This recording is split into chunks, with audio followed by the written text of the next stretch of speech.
Estamos iniciando mais um programa Evidências, o programa em busca de fatos que comprovem a veracidade da Bíblia Sagrada. Quero lembrar a você que estamos oferecendo um curso bíblico inteiramente grátis. Escreva para nós, solicite este curso. Nosso endereço é evidências@novotempo.org.br ou através da caixa postal número 7, o CEP é 12.300-970, Jacareí, São Paulo. Ou ainda você pode solicitar o curso pelo telefone 0 operadora 12 21 27 31 21. Código da Vinci, o segredo, Evangelho de Judas, assuntos polêmicos desses últimos tempos que estiveram em manchetes na mídia atual. Um desses assuntos polêmicos foi a descoberta de um túmulo supostamente pertencente a Jesus Cristo. Seria isto realidade? Esta descoberta afetaria a fé no cristianismo? Verdade? Fato ou ficção? Professor Rodrigo Silva, especialista em arqueologia pela Universidade Hebraica de Jerusalém e professor do Centro Universitário Adventista, UNASP Campus 2, aborda agora o que existe de verdade e de imaginação nessa história de ter se encontrado o túmulo de Jesus.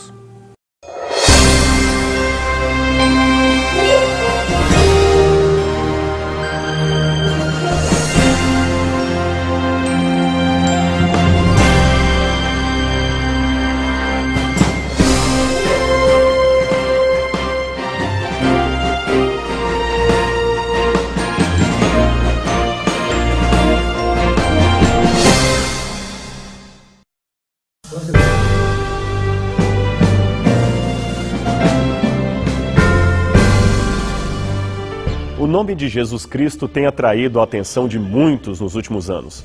Não tanto por sua figura religiosa, mas especialmente sua vida particular e suas relações familiares, que estão se tornando cada dia tema de interesse dos principais editores de livros e produtores de cinema ou televisão.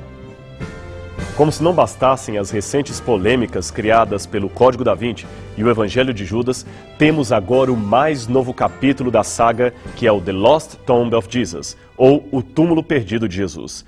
Um documentário produzido pelo cineasta canadense James Cameron, que foi produtor de filmes famosos como O Exterminador do Futuro e o multipremiado Titanic.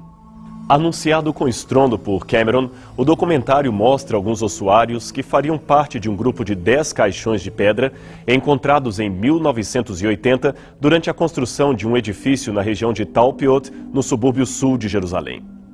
O encontro de ossuários desse tipo não é motivo de novidade para os arqueólogos israelenses, que já descobriram e catalogaram centenas deles. Os mais valiosos são aqueles que possuem inscrições na tampa ou no dorso, identificando o morto ou os mortos ali sepultados, pois, em alguns casos, várias ossadas poderiam ser colocadas num único caixão, economizando assim o espaço que tinham dentro de uma sepultura familiar cavada numa rocha. O valor dos ossuários apresentados por Cameron estaria justamente nas inscrições que possuíam, ou, mais propriamente, na interpretação que se fez delas. Dos 10 ossuários encontrados, 6 possuíam algum tipo de escrita que identificava o nome daqueles cujos restos mortais estavam ali depositados.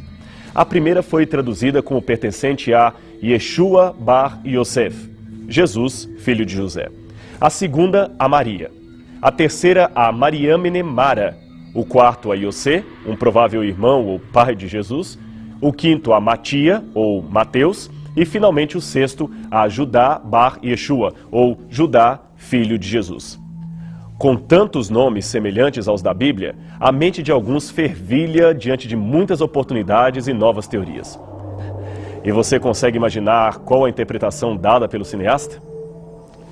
A mais óbvia para quem está interessado num drama sensacionalista. Descobriram, finalmente, o túmulo de Jesus, com direito a uma fração de seus próprios ossos e uma boa parte de sua família, pai, mãe, irmão, esposa e filho.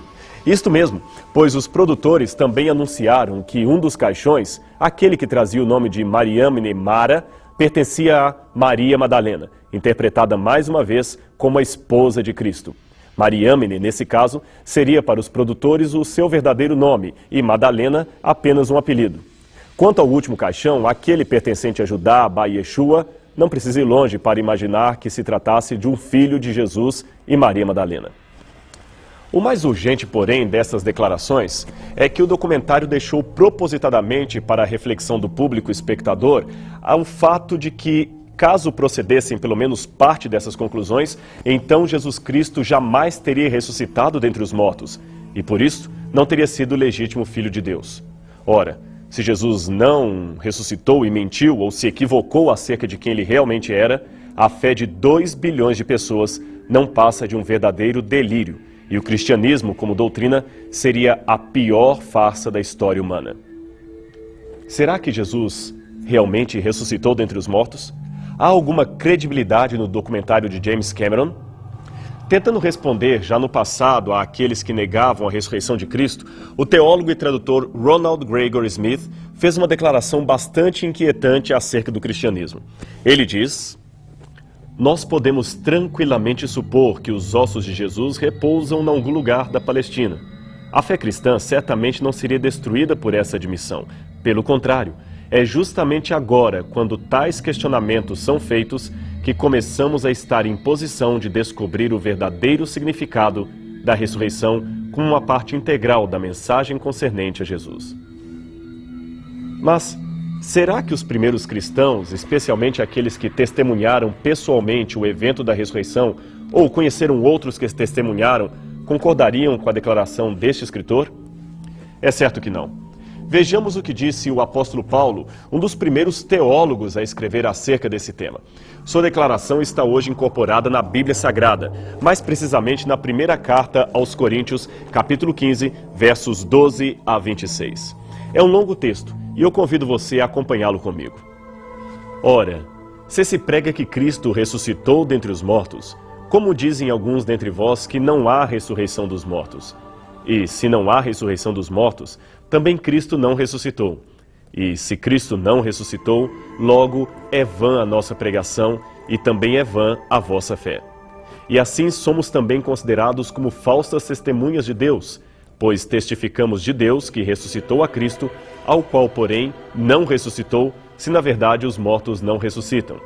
Porque se os mortos não ressuscitam, também Cristo não ressuscitou. E se Cristo não ressuscitou, é vã a vossa fé, e ainda permaneceis em vossos pecados. E também os que dormiram em Cristo estão perdidos. Se esperamos em Cristo só nesta vida, somos os mais miseráveis de todos os homens. Mas, se de fato Cristo ressuscitou dentre os mortos, e foi feito primícias dos que dormem, porque assim como a morte veio por um só homem, também a ressurreição dos mortos veio por um homem. Assim como todos morrem em Adão, assim também todos serão vivificados em Cristo. Mas cada um por sua ordem. Cristo, as primícias, depois os que são de Cristo na sua vinda. Depois virá o fim, quando tiver entregado o reino a Deus, ao Pai, e quando houver aniquilado todo o império e toda potestade e força. Porque convém que reine até que haja posto todos os inimigos debaixo de seus pés. Ora, o último inimigo a ser aniquilado é a morte. Antes, porém, de nos acercarmos do testemunho de Paulo, um homem culto que abraçou com firmeza a fé cristã, vamos fazer uma breve análise das reivindicações históricas anunciadas pelo documentário O Túmulo Perdido de Jesus. Contudo, não podemos nos esquecer de um importante fato. A alegação de que aquele túmulo mostrado no documentário pertenceria à família de Jesus é contestada pela maioria dos arqueólogos e historiadores.